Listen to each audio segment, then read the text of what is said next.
ভেঙে গুঁড়িয়ে দেওয়া হলো শেখ মুজিবুর রহমানের বাড়ি। না না, কাজটা ঠিক হয়। বাদ গেল না খুলনার শেখ বাড়িও। একেবারে বাংলাদেশের সমস্ত ঐতিহাসিক যে সমস্ত জায়গা রয়েছে, মুক্তিযুদ্ধের নিদর্শনগুলি রয়েছে, একে একে তাণ্ডব চালানো হচ্ছে। কি চলছে এই মুহূর্তে বাংলাদেশে? সাম্প্রতিকতম পরিস্থিতি কি?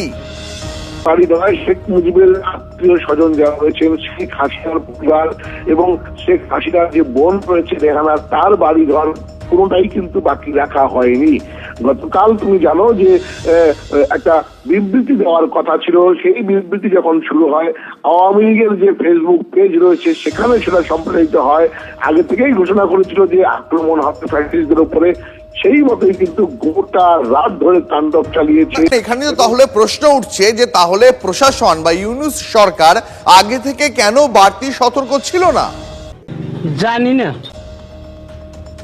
দেখো, এতগুলো জায়গাতে হামলা হয়েছে, অগ্নিসংযোগ হয়েছে, ভাঙচুর হয়েছে, কোথাও একটি জায়গাতেও পুলিশের উপস্থিতি লক্ষ্য করা যায়নি।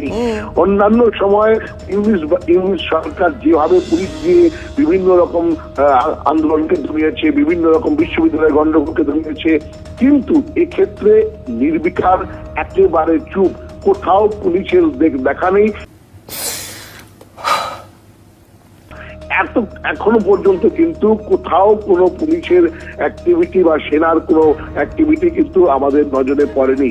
ফলে উল্টে তারা বিবৃতি দিচ্ছে যে ভারত থেকে শেখ হাসিনার এই বিবৃতি, তাই কিন্তু এটার কারণ। ফলে সব মিলিয়ে ইউনূস প্রশাসন চাইছিল এই গোট ৭১-এর যত স্মৃতি বিজড়িত সেগুলো রয়েছে সবগুলোকে ধ্বংস করা। ঠিক বলেছো। এবং কার্যত সেটাই কিন্তু হলো। একটা উন্মাদ বললে ভুল হবে, এখন উন্মত্ত জনতার কিছু অংশের হাতে কিন্তু বাংলাদেশ, এবং এদেরকে দিয়েই বাংলাদেশ এখন চলছে। রাতভর অবাধে তাণ্ডব চললো ধানমন্ডির শেখ মুজিবুর রহমানের স্মৃতি জাদুঘরে। সেখানে হুড়মুড় করে ঢুকে পড়ে বিক্ষোভকারীরা, সেখানেও তাণ্ডব চালানো হয়, আগুন ধরিয়ে দেওয়া হয় বাড়ির একটা অংশে। রাত বাড়ার সঙ্গে সঙ্গে তাণ্ডবের বহরও বেড়েছে। লাঠি সোঁটা নিয়ে বাড়ির একাংশ ভাঙতে দেখা যায় উন্মত্ত বিক্ষোভকারীদের। গোটা হামলাটাই আগে থেকে সোশ্যাল মিডিয়াতে ঘোষণা করে বিক্ষোভকারীরা যাচ্ছিল। তা সত্ত্বেও যখন ইউনূস প্রশাসন সতর্ক ছিল না, তখন কথা বলতেই হয় যে এই হামলা, এই ভাঙচুর, এই তাণ্ডব, এর পিছনে ইউনূসের একটা নীরব সমর্থন ছিল। পুরনো একাডেমিক ভবনের সামনে একটি মুরাল ভাঙছে ২০ থেকে ২৫ জন। তাদের হাতে হাতুড়ি আর অন্য হাতে পাথর। স্থানীয়রা জানিয়েছেন সেখানে শেখ মুজিবুর রহমানের প্রতিকৃতি ছিল। রাত ৯:৩০ আশেপাশে ছাত্ররা এসে সেটি ভাঙচুর চালায়।